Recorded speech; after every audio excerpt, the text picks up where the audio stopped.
Hey everyone, मेरा नाम है विवेक शर्मा और आज की इस वीडियो में हम बात करने वाले हैं चैट जीपीटी के बारे में। आप लोगों ने सोशल मीडिया पे बहुत सारे आर्टिफिशियल इंटेलिजेंस के नाम सुने होंगे, जिसमें चैट जीपीटी भी एक है और आई थिंक कुछ लोगों ने यूज़ करा होगा। अगर जो लोग यूज़ कर रहे हैं इसको, जिनको ऑलरेडी थोड़ा बहुत पता है, भाई बहुत सही ट्रैक पे हो।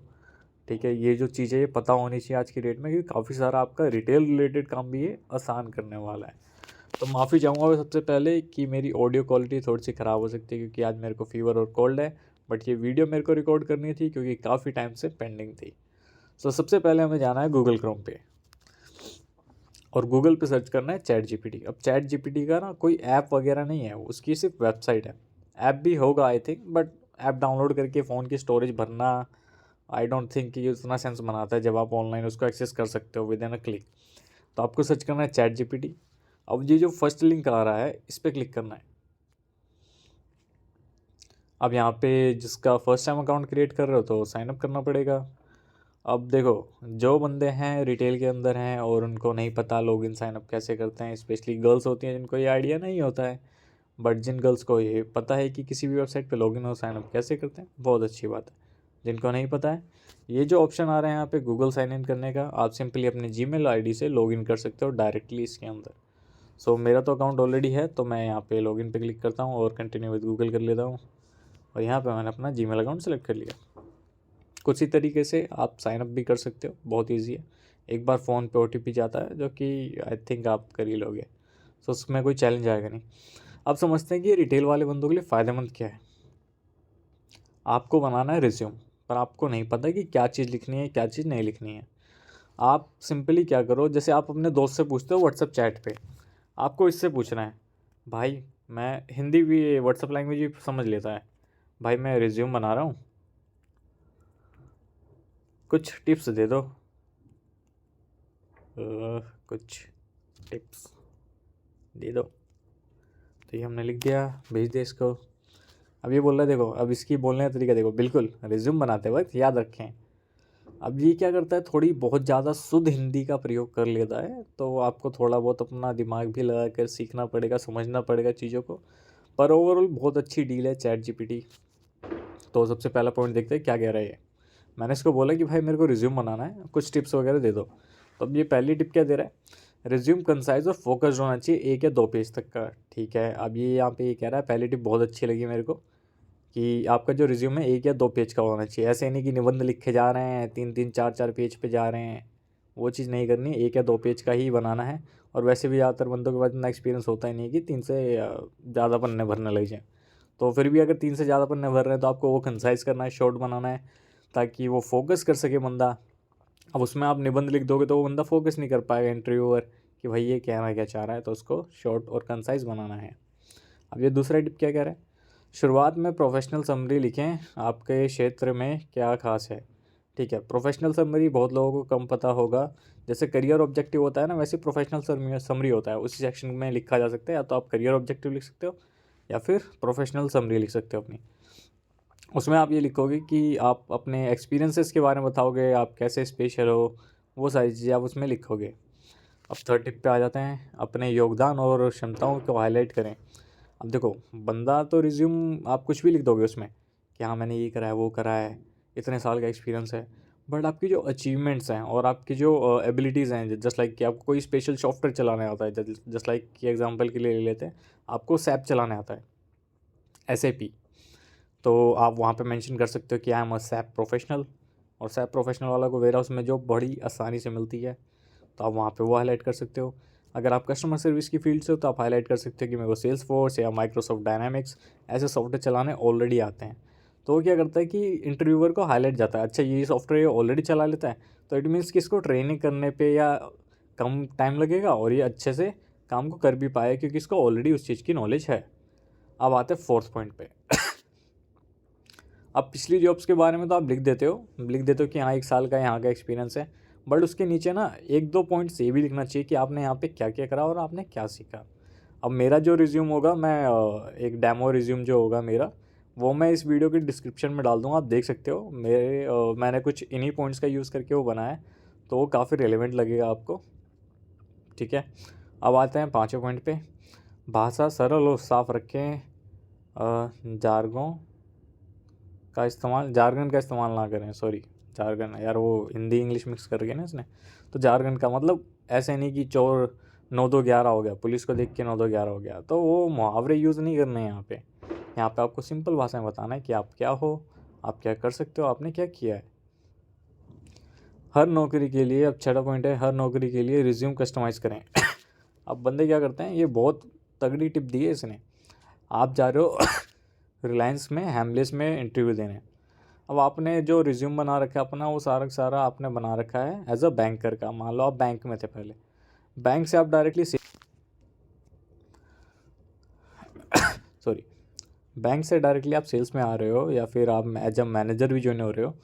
तो बैंकिंग में क्या था कि आपने नोट गिने हैं, बट यहाँ पे तो भाई एक्सपीरियंस इसका, आपने नोट गिने वहाँ पे और आप यहाँ पे आ रहे हो सेल्स के लिए या टीम लीडर के लिए।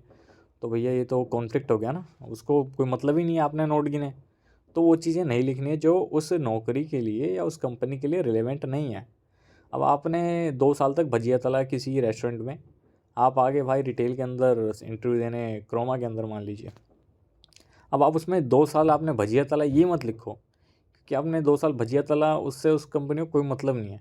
अगर आपने भजिया तल के कोई एक्सपीरियंस लिया हो जो उस कंपनी के काम आएगा तो लिख दो, वरना तो भाई कोई फ़ायदा नहीं है, अपना मजाक बनवाने वाली बात है और आपको अनप्रोफेशनल दिखाती हैं ये चीज़ें। अब आते हैं 7वें पॉइंट पे। सॉरी, अब ये कह रहा है गवाही और रेफरेंस। तो ठीक है, ये कह रहा है कि अगर हो सके तो अपने काम के रिजल्ट्स को नंबर या फैक्ट्स के साथ बैक करें। बैक मतलब सपोर्ट करें। तो ये कह रहा है कि आपने मान लो लिख दिया कि हाँ भाई मैं फर्स्ट आया था। फर्स्ट कैसे आया था? 96% आए थे। तो आप जो भी अपना वो लिख रहे हो अचीवमेंट, तो अचीवमेंट क्वालिफिकेशन नहीं, 10th-12th के मार्क्स लिखने की ज़रूरत नहीं है। आपने क्लस्टर टॉप करा, आप वहाँ पे मेंशन कर सकते हो कि मैं अवॉर्डेड था, मेरे फर्स्ट आया था क्लस्टर में मई के महीने में। वो चीज़ें आप वहाँ पे लिख सकते हो। अब लास्ट पॉइंट इसने बताया शिक्षा और अन्य प्रोफेशनल डेवलपमेंट के बारे में भी शामिल करें। अब ये कह रहे हैं कि आपने जो सीखा एजुकेशन वो तो ठीक है, बट आपने कोई एक्स्ट्रा कोर्स करा हो या कुछ एक्स्ट्रा इनिशिएटिव लिया हो तो वो भी आप मेंशन कर सकते हो। ठीक है। अब इसने बोल दिया भाई बेस्ट ऑफ लक, मतलब इसके अंदर भी जज्बा आता है आर्टिफिशियल इंटेलिजेंस के अंदर। अब भाई मेरे को इसने ये तो बता दिया, अब मैं इसको अपने बारे में बताऊंगा और इसको बोलूँगा भाई रिज्यूम बना दे। अब रिज्यूम ये बना के नहीं देगा आपको, रिज्यूम के लिए कंटेंट लिख देगा। अब मान लो कि मेरा है 3 साल का सेल्स का एक्सपीरियंस और मेरा नाम मैं लिख देता हूँ यहाँ पे, hi I am Vivek Sharma. Sorry, Vivek की स्पेलिंग गलत हो गई, विवेक शर्मा। एंड अब मैं इसको 3 अपने बारे में बता रहा हूँ।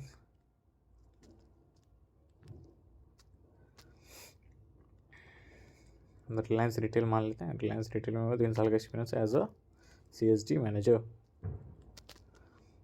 अब थोड़ा सा इसको डिफाइन कर दो कि आप करते क्या थे। जितना ज़्यादा आप इसको डिटेल नॉलेज दोगे अपने बारे में, उतना ही अच्छा आउटपुट ये प्रोड्यूस करेगा। तो अब मैंने इसको बता दिया। अब मैं इसको बोल रहा हूँ कि I have good communication skills. Sorry,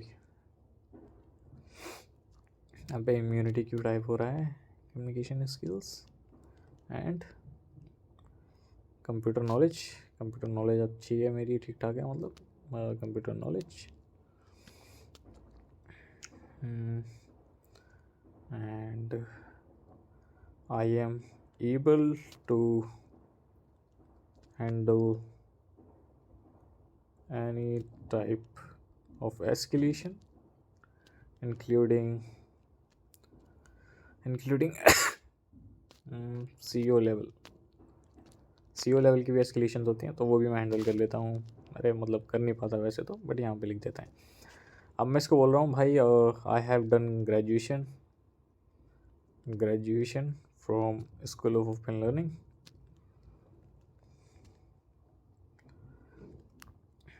now write organised content, मतलब ऑर्गेनाइज करने बोल रहे हैं, तरीके से लिखेगा इंसान की तरह।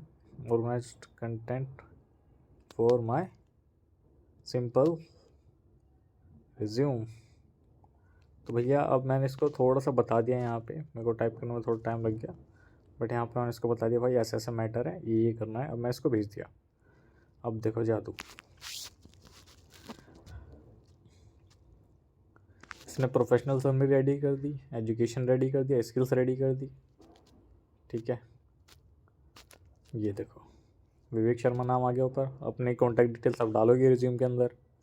ठीक है, अब यहाँ पे लिखा हुआ linked in profile, linked in profile. अब इसके बारे में जिसको सीखना है वो उसके लिए मैं अलग वीडियो बना दूंगा, बट जिसको पता है भाई बहुत सही जा रहे हो, बहुत अच्छा कर रहे हो अपनी ज़िंदगी में, अगर आपको लिंक्ड इन के बारे में पता है तो, बाकी इसको किसी और वीडियो में कवर करेंगे। अब देखो इसने प्रोफेशनल समरी क्या लिखी, dedicated and result oriented professional with 3 years of experience as a customer service desk manager at Reliance Retail, proven ability to handle diverse escalation, मतलब किसी भी टाइप की एस्केलेशन होती है इंक्लूडिंग CEO लेवल, अच्छी कम्युनिकेशन और कंप्यूटर नॉलेज है, इसने लिख दिया। वर्क एक्सपीरियंस इसने लिख दिया 3 साल का, मैंने इसको बताया। अब एजुकेशन इसने लिख दी मेरी बैचलर्स की डिग्री, ग्रेजुएशन बोला था देखो अपने आप ही लिख दिया इसने, बैचलर्स डिग्री है स्कूल ऑफ ओपन लर्निंग से। डेट बता दूंगा इसको, डेट भी लिख देगा इसके अंदर। और एक्सेप्शनल कम्युनिकेशन स्किल्स मेरी लिख दी इसने। अब देखो स्किल्स इसने अपने अब मेरे मैसेज से ही पढ़ ली कि हाँ इस बंदे के पास ऐसी ऐसी स्किल्स होंगी। कम्युनिकेशन स्किल बताया, कंप्यूटर नॉलेज बताया और CO लेवल एस्केलेशन हैंडल करना बताया। अगर मैं इसको बोल दूंगा कि मेरा नंबर है, अपना नंबर बता दूंगा, ईयर बता दूंगा इस वाले मैसेज में भी, तो ये एडिट करके नया आउटपुट जनरेट कर देगा। फॉर एग्जांपल लेते हैं कि I completed my graduation in 2023 and I also have work experience in Chroma of 2 years as a customer service specialist.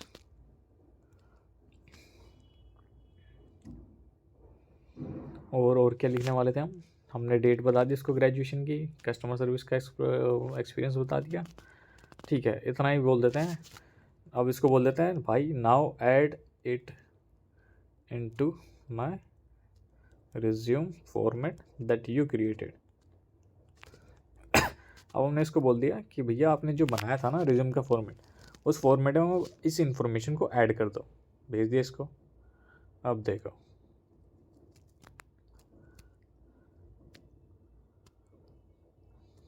अब यहाँ पे मैंने इसको बता दी ग्रेजुएशन 2023 मेंशन कर दिया। ठीक है, वर्क एक्सपीरियंस अच्छा यार वो वाला उड़ा दिया। अब देखो यहाँ पे देखो इसने सिर्फ क्रोमा का एक्सपीरियंस ऐड कर दिया मेरा और रिलायंस वाला उड़ा दिया। ये इसको हम ठीक से समझा नहीं पाए, गलती हमारी, गलती इसकी नहीं है।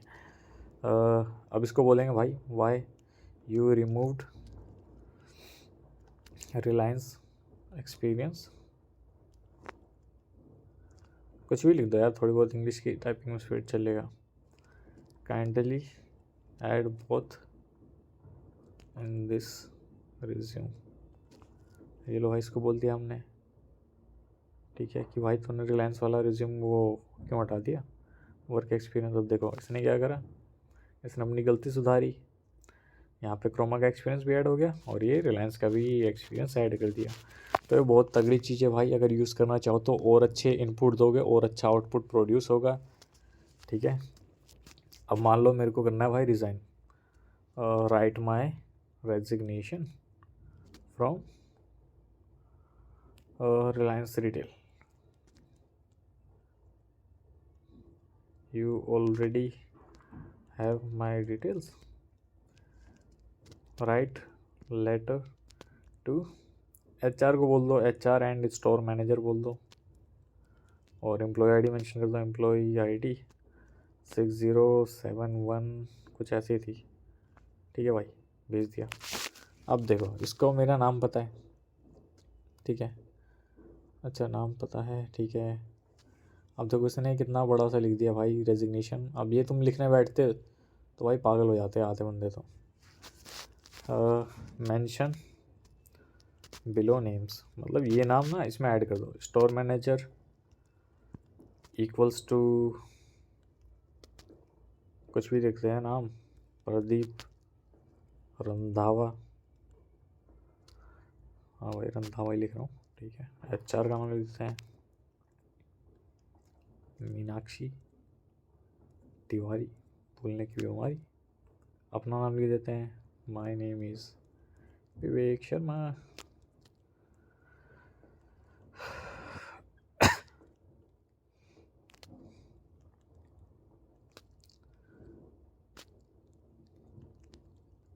रेजिग्नेशन, ठीक है। अब मैंने इसको बोल दिया भाई ये बंदों का नाम है, अब रेजिग्नेशन ऐड कर दो। ठीक है, देखो अब यहाँ पे इसने मेरा नाम ऐड कर दिया, स्टोर मैनेजर का नाम ऐड कर दिया, HR का नाम ऐड कर दिया। ठीक है भाई, अब इसको बोलोगे भाई ये तो तूने बहुत बड़ी राम कथा लिख दी। अब ये देखो यहाँ पे इसने मेरा नाम ऐड कर दिया, इसको मैं ये सारी चीज़ें बताऊँगा ना, ये ऐड कर देगा भाई, बहुत समझदार है। अब ये ऐड कर दिया इसने, मीनाक्षी तिवारी ऐड कर दिया। अब देखो इसने क्या लिखा है, मैं ये खत लिख रहा हूँ आपको और आपको बताने के लिए कि मैं अपनी पोजीशन से रिज़ाइन कर रहा हूँ, जो कि है customer service desk manager Reliance retail.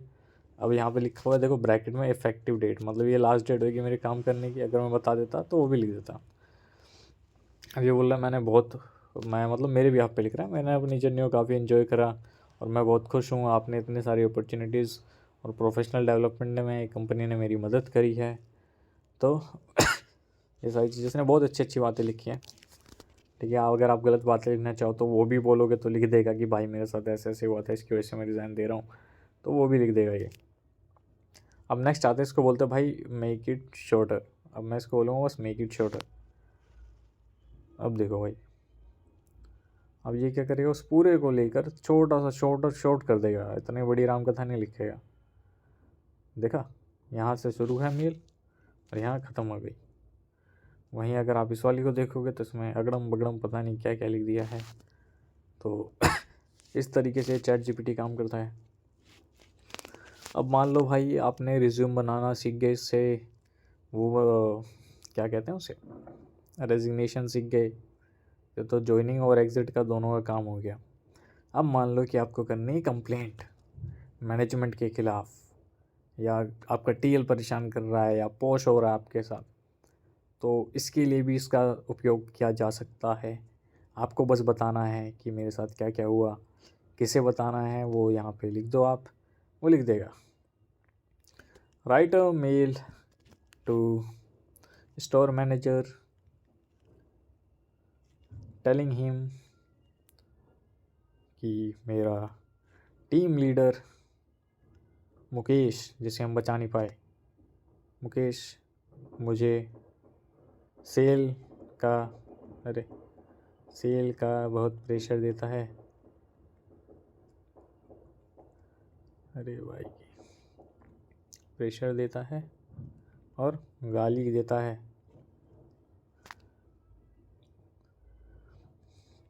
उसको बोलते हैं मेक इट शॉर्टर। तो भाई अब देखो, अब इसको स्टोर मैनेजर का पहले ही नाम पता था, पुराने वाले मैसेज में से इसने पढ़ लिया, तो ये क्या है, पूरा चैट का सेशन है, पुराने वाले मैसेज से भी इन्फॉर्मेशन ये रिकॉल कर लेता है। अब देखो यहाँ पे क्या लिख रहा है, डियर प्रदीप रंधावा। सर लगा सकते हो आगे चाहो तो, बट नाम से भी अगर मेल लिख रहे हो तो ठीक है, कोई दिक्कत नहीं है। बट ये होता है ना थोड़ा सा ब्रिटिश शासन जैसा कुछ होता है कि आपको सर बोलना पड़ता है अपने सीनियर को, स्टोर मैनेजर को, तो बोल सकते हो। बाकी भाई मैं तो ऐसी कंपनी में नाम लेके बोल देता हूँ तो बंदे बुरा नहीं मानते। आप नाम लेके बात कर रहे हो तो वो रिस्पेक्ट उनको फील होती है। अब ये ऐसे नहीं, ओए प्रदीप इधर आ, ऐसे नहीं बोल सकते ना, प्रदीप रंधावा जी ऐसे करके बात करते हैं। चलिए वापस आ रहे टॉपिक पे। मैं उम्मीद करता हूँ ये मैसेज आपको मिल गया होगा, नहीं मैं उम्मीद करता हूँ कि आप ठीक होंगे। मैं ये लेटर लिख रहा हूँ आपके अटेंशन लाने के लिए, जो मैं फेस कर रहा हूँ मेरे रोल में। मेरा टीम लीडर जो मुकेश है, वो मेरे ऊपर एक्सेसिव प्रेशर, मतलब ज़रूरत से ज़्यादा प्रेशर दे रहा है सेल के रिगार्डिंग।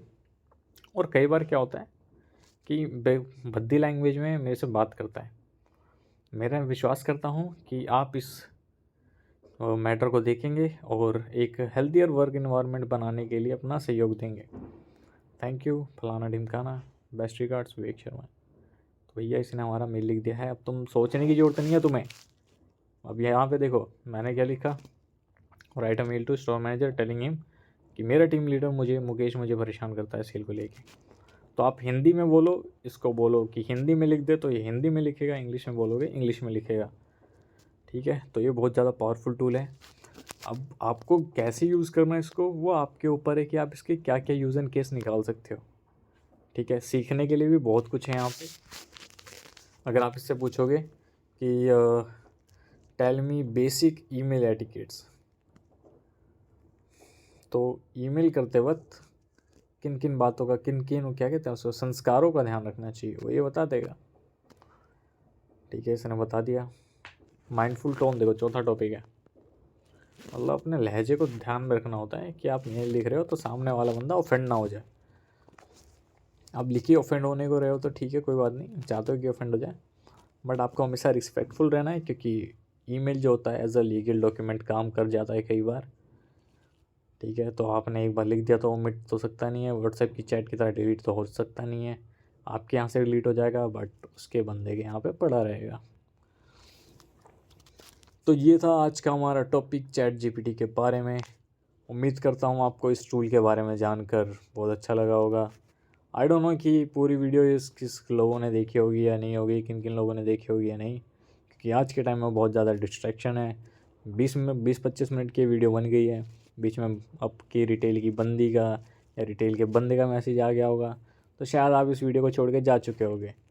पर मैं आपको ये बात बता देता हूँ कि अगर आपने ये वीडियो पूरी देखी है और आप इस टूल को यूज़ करने लग गए तो मेरे को थैंक्स कहोगे और आपके जीवन की काफ़ी सारी रिटेल रिलेटेड प्रॉब्लम सॉल्व हो जाएगी।